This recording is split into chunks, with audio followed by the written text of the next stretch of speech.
helping you crack the code to productivity. Every Wednesday's our community. Good afternoon, everyone, and welcome to another session of the Productivity Enhancement Clinic. Today, we're going to be talking about feedback. Yes, you heard that right, feedback. We collect a lot of data, but data is as good as dead fish if you don't use it.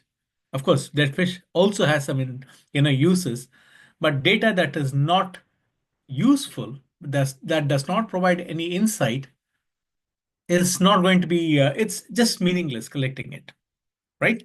So what we're going to do today is going to be looking at what is the data that you collect? How do you use the data to link it back to performance? And how do you improve your organization's ability to deliver, improve performance and productivity, and so on and so forth? I will be starting to talk about AI and automation also as part of this because things are evolving rapidly and we are including all this as part of our offering. Now, the this is the standard format that we always follow. We set the scene where we talk about what it is that we're talking about, which is exactly what we're doing now. Then I talk about the framework because I want to give a context and help the viewers understand how this all ties in together. Where are we coming from and what that means? Then, how we have helped companies approach this challenge and how have we helped them to address it specifically. And the last bit is where we will be talking about how you can use that to create something more practical for you to apply to your clients or with your organization, how you can use it to improve your data insights and link it back to performance. So let me start. What we do is basically we say, okay, for any business to kickstart the whole process of running a business, they need to have some form of a strategy. That's plain and simple.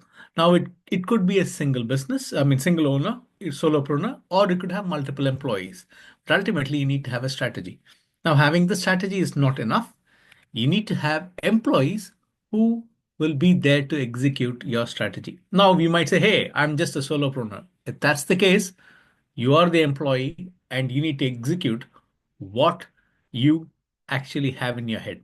Trust me, there are so many people that I know, like solopreneurs, who have got clear idea of what and how and everything. They can talk till the cows come home. But ultimately, when it comes to delivery, the execution bit, that's where they struggle. So you need to have employees. But a business is incomplete without customers because you might have a great product or service, you might have a great team to deliver that, you might know exactly what you need to do. But if you don't have a market to sell, you don't have customers, then the business is not going to exist. So what we do is basically we use this as the fundamental framework where we talk about the deal framework. What do I mean by that? D is delivery. And delivery is the thing that happens between employees and customers. This is where your process, your services, everything that you use to reach out to your customer comes in. The next bit is engagement. Engagement happens where employees and strategy bit intersects. If your employees don't understand what you're trying to achieve, there is no engagement, which can impact the delivery. Then we talk about alignment.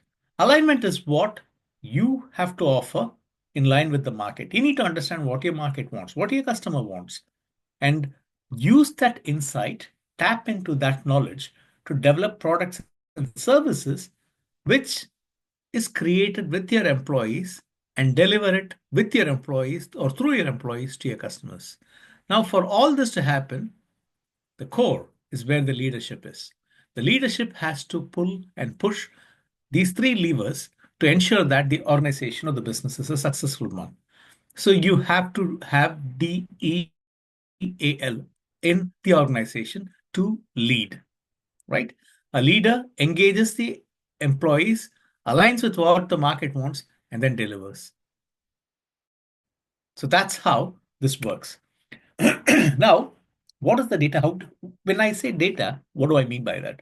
How do you collect that? Where does the journey start? So people who know me know that I actually create some acronyms, which makes it easy for people to remember, the audience to remember, and then they can also implement things in a way that it actually has an impact.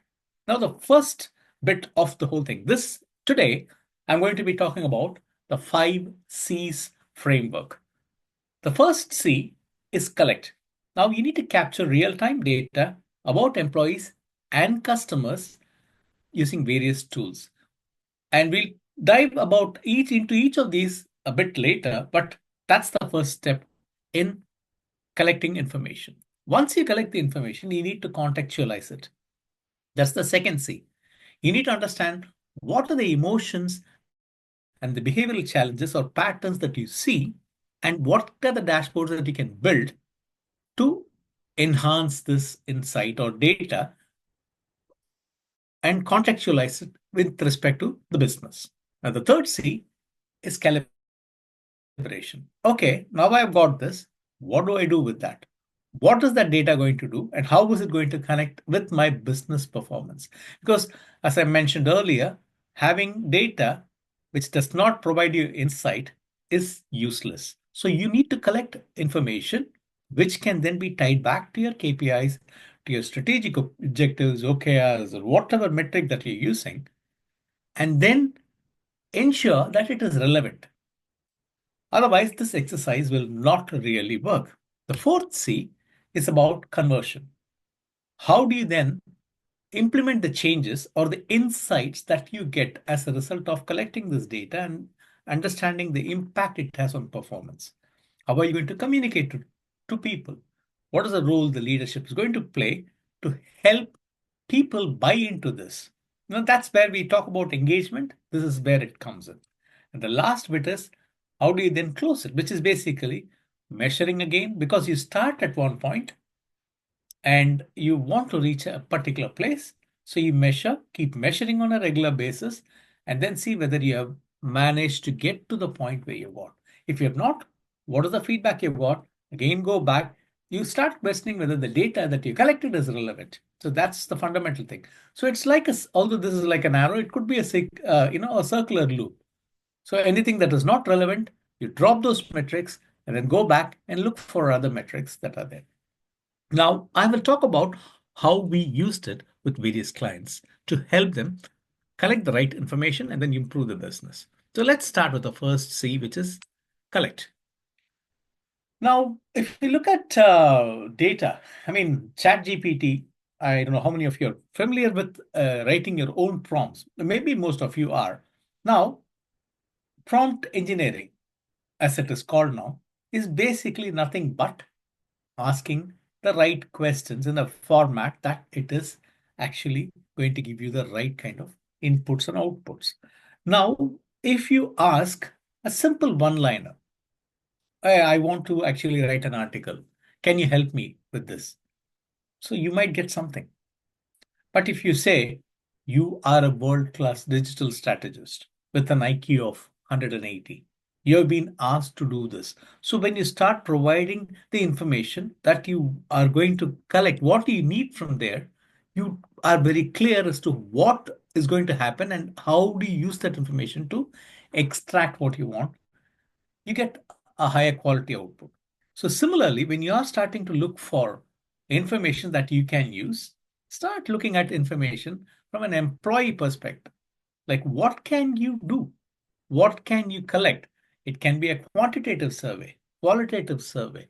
We've even started analyzing some of the internal comms, communications to understand how people are feeling, what is impacting them as a result. So you can use AI now and automation now, but earlier with some of the other clients, we've just used surveys and feedback mechanisms to collect the data. So we have actually used tools that from our toolkit to understand what are the quality of relationships employees have with their teams and the managers. Because if you remember, if you don't have a great quality of relationship with your manager, then no one is actually going to perform. Because if you are unhappy with your manager or unhappy with your team, what then happens is you're not going to be engaged. People who have attended the earlier webinars or the earlier sessions know that your engagement happens only when you feel that you are part of a team. So by understanding how people are feeling, you can then start looking at how that is influencing them to think, engage, and then behave in the right way.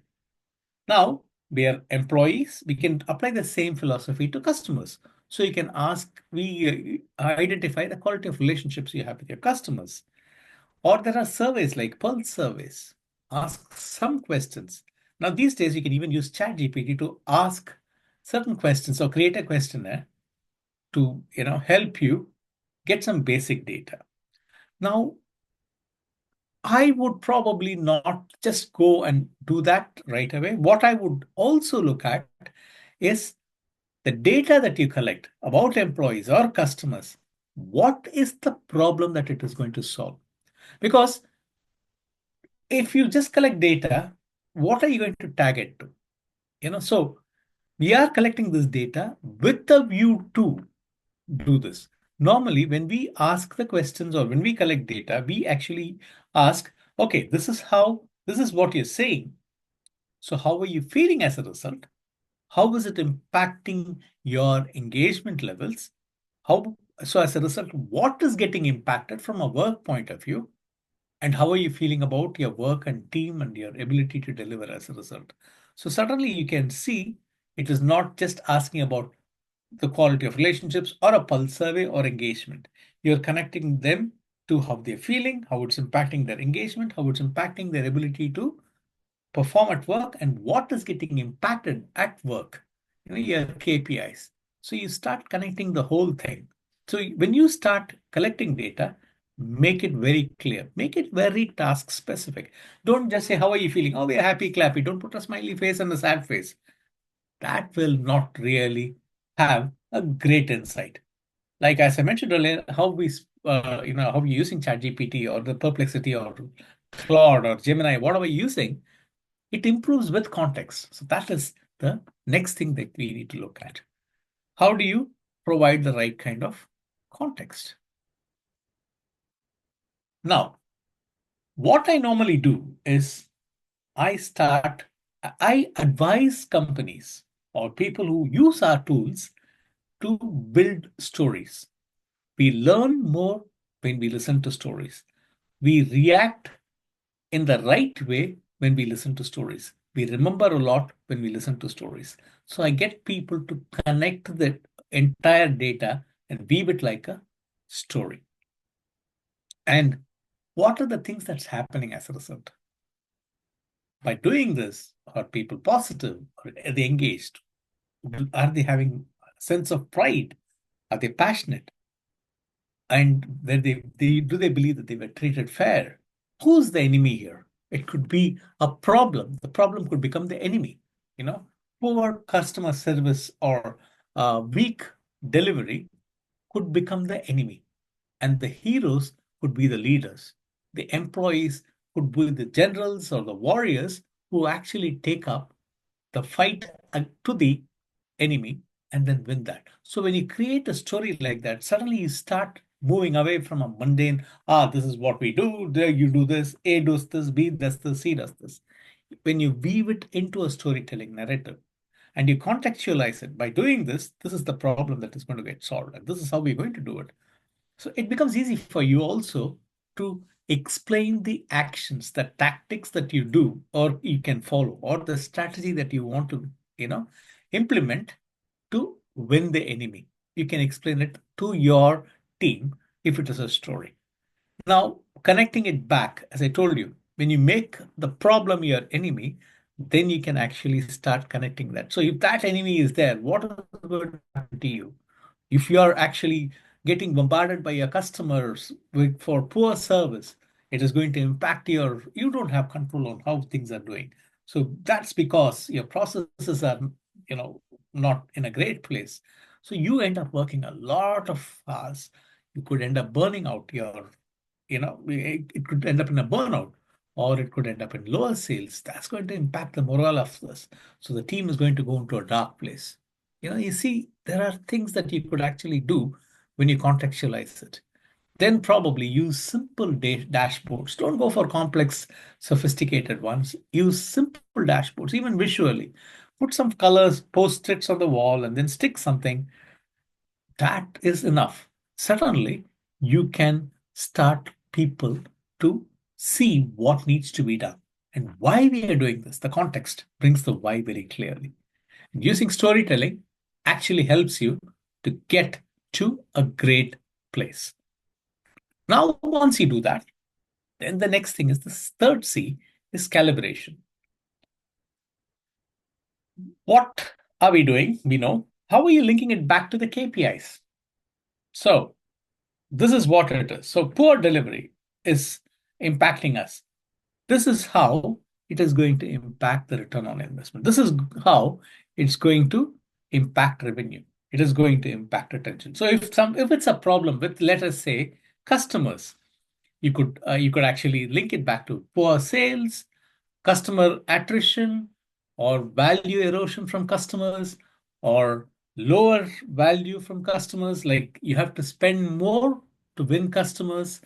Like for example, McDonald's actually say uh, they spend close to $1 and some pence to get the customers through that. So if the customer just buys a burger, they don't make money, they lose money. And by adding fries, by adding the drink, they go into the profit zone. Similarly, you start looking at how is that actually impacting your customer value, the profitability of your business. Now, when you're looking at employees, you can then look at various metrics like how are they engaged? What is the attrition rate? Do they complete the projects on time? Do they actually make mistakes? You can look at various things that are tangible and intangible to come up with the KPIs that we need to follow or to clearly have an eye on.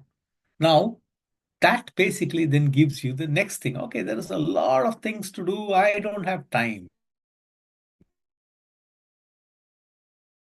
I don't have resources.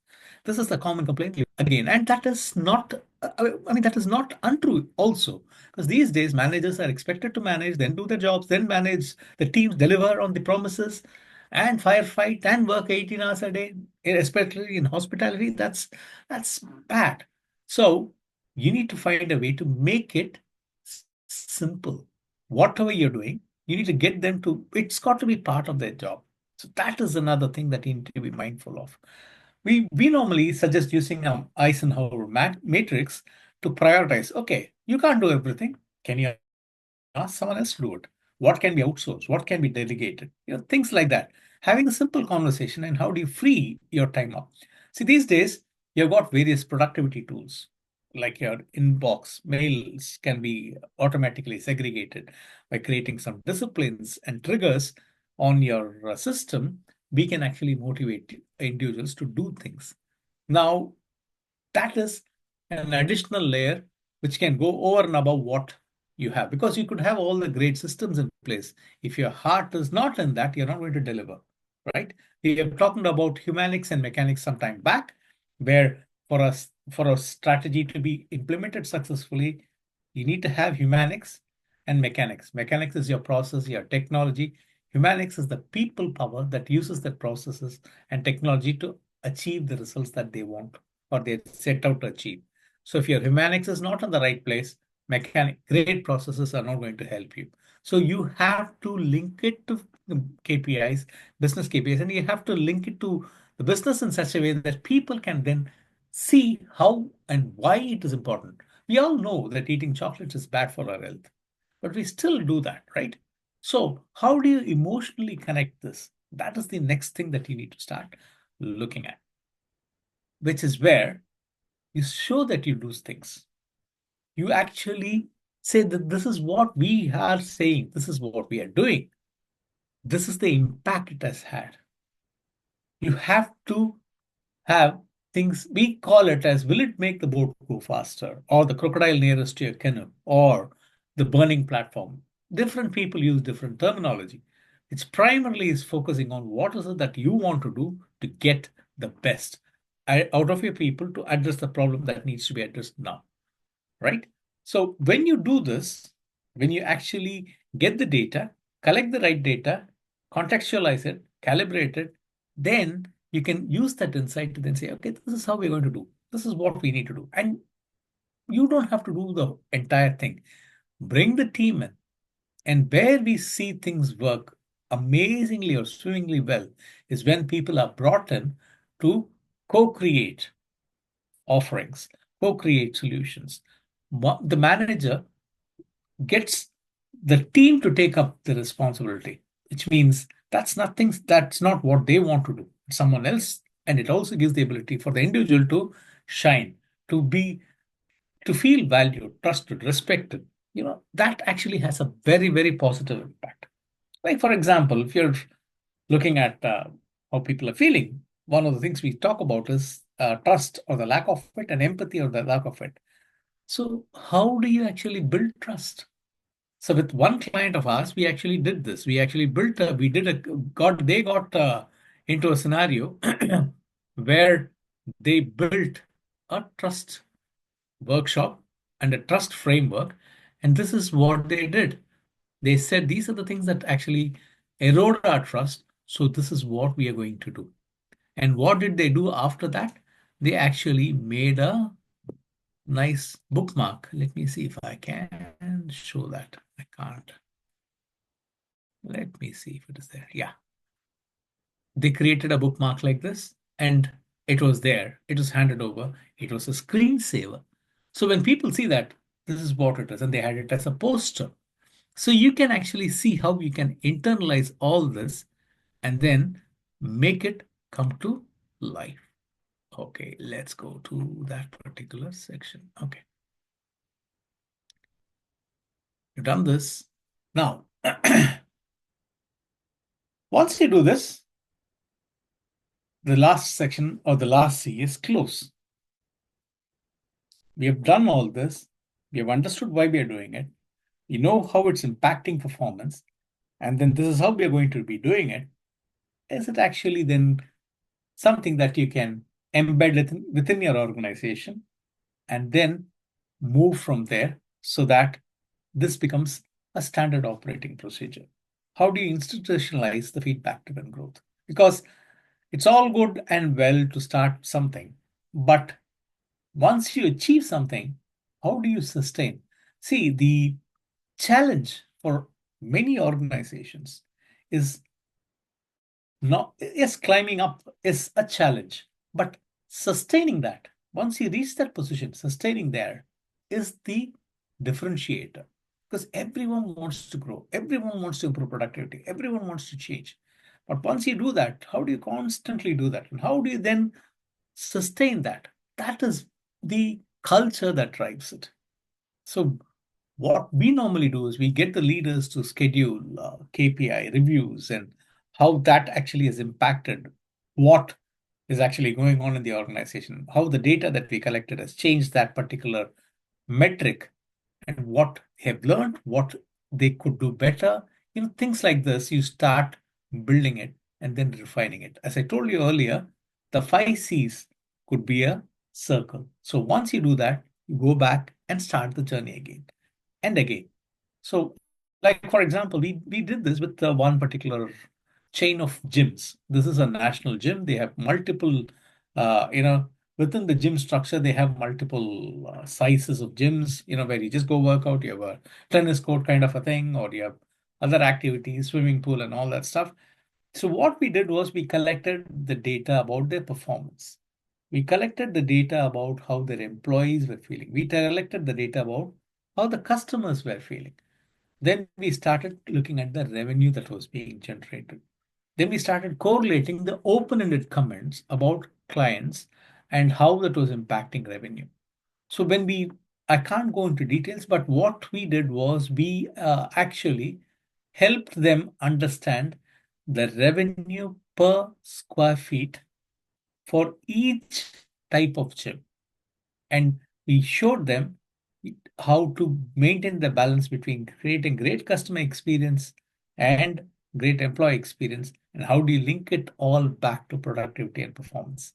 So it is the way in which you actually collect the data. So the first level of feedback, got us some learning, then calibrated it and adjusted it. Then we said, okay, this is what has happened, and we saw performance go up in some cases, performance go down in some cases. We then went back again to see why it did not work, what worked, replicated it so that it became a cycle of excellence. So instead of close, you can even call the fifth C as cement. So those are the 5 C's that we use normally to collect data. Just to summarize, A, we start off with the collection. Now, when we talk about collection, what can you do from a practical point of view? You could, as I told you, ask some simple questions, because without employees, without customers, and the third thing, you could also ask about strategy. Are you clear with what you're expected to do? A simple question like that. And are you getting the relevant support to execute what you are supposed to or expected to execute? Are you feeling about the support? Then you can correlate that with that project delivery, times, and all that stuff. When you ask the questions to customers, you can see how much of that is translated into revenue or attrition and so on and so forth. If you're collecting data, especially if it's internal data, set up an anonymous feedback channel, because that really helps. And of course, if you can, and with some clients of ours, they have been brave enough where the manager has actually had one-to-ones with the team and then asked, what should I do to improve? Or you could also have a team session where you can then ask, what are the things that we could improve? Because companies are, different levels of companies, different races of companies have different ways of looking at things. So to protect anonymity, they normally, say, okay, let's do a group question session or a town hall session and ask people what we can improve. So the first thing, if you want to do, collect data in the right format. And then when you collect the data, try and contextualize it. Okay, what does that mean for a company, a location, a department, or a role? What are the things it is actually going to impact? So people are saying they are not feeling great. What is it impacting? Is it are they is the absenteeism going up, or is the engagement scores low, or the productivity is low? What is the real problem there? So you start connecting it. Now, we normally do this. Like, you could actually have multi-department teams and say, hey, this is the feedback that we've got. What do you think we should be doing? And vice versa. That actually creates a buzz. So you can think of doing that. And then if you are a visual, then we would, you can use a heat map of what is happening in each department, zone, location, and see the impact of that particular aspect on performance on your KPIs. So suddenly, when you see it visually, it has an impact. The third bit is calibration. Okay, now that you've got this, these are the things that are got to be done. How is it impacting the KPIs, and how how is it actually impacting the business performance indicators? Things that you need to be mindful of. Start prioritizing it, start delegating it. And when you create conversations, when you create things like this, you need to have simple conversations, simple metrics, simple dashboard to see what is happening. So that is what you would have to do. Now, how do you then make it work? We roll out something called a you said we did. It's very simple. This is what you said, this is what we did. Or it also helps you to say why you can't do something. That's the beauty. Like for one particular organization, people were moaning about or complaining about low salaries. But in fact, that particular organization was paying a salary plus the perks plus career progression opportunities.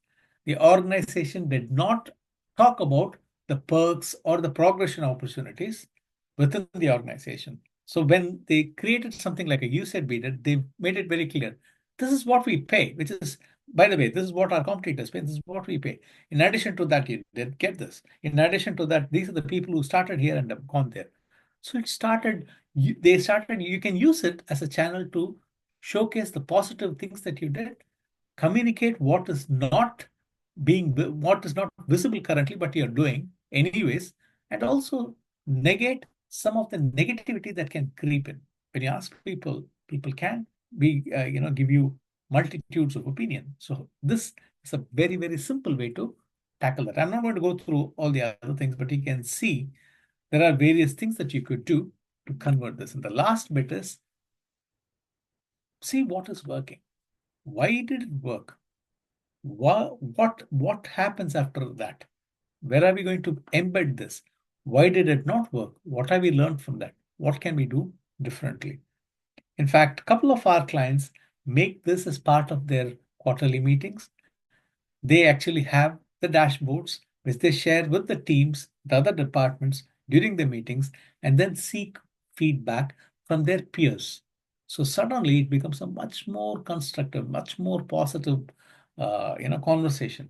See, no one comes to an organization. No one wakes up from the bed and starts brushing their teeth and says, I should make my manager's life miserable. I should actually make things more difficult for my colleagues. I should really be a difficult person when I go and work in the organization. No one thinks like that. Something or someone makes them behave the way they behave when they walk through the doors of your organization. What can you do to change that? Is the question that you need to ask. And what can you collect as insight, collect as data to understand the underlying undercurrents? It was a deliberate thing. I get upset undercurrents, but this is underlying undercurrents. Because when you ask people, they'll give you a reason. You dig deeper, they'll give you another reason. But you ask, so that's why you normally ask the question of why 5 times. So you get to the root of the problem. Then use that to see how you can build systems that can be replicated, that can be tracked, that can actually show the impact it has on performance and productivity. So I think I've come to the conclusion that before we go, the next event is happening on the 9th of April.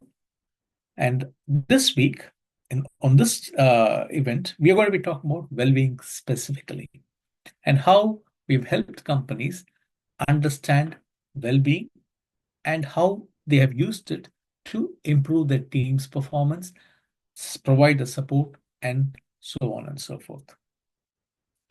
For those who are listening, we normally do this. This is not, I'm not trying to sell anything. We have a productivity audit. If you have some time, just go and click on the link for the productivity audit and then complete it. And for the viewers of this particular program, we are offering some one-to-one conversations with you and me, where we will go through the productivity audits report and where we can see or identify things that you could do differently. Now, if you are a coach that is listening, you say, oh, I don't have an organization, you can share this productivity audit link with your clients, and the three of us can actually have a conversation, which will open up doors for you as a coach to go and solve their problems much more effectively. And by the way, if you're a coach, we have various tools that we have, which we can actually share with you, because we've got a lot of tools that we are licensing, white labeling for coaches who can then use it and deliver impactful results. I know I have actually overshot because this is a passionate subject of mine. Do we have any questions?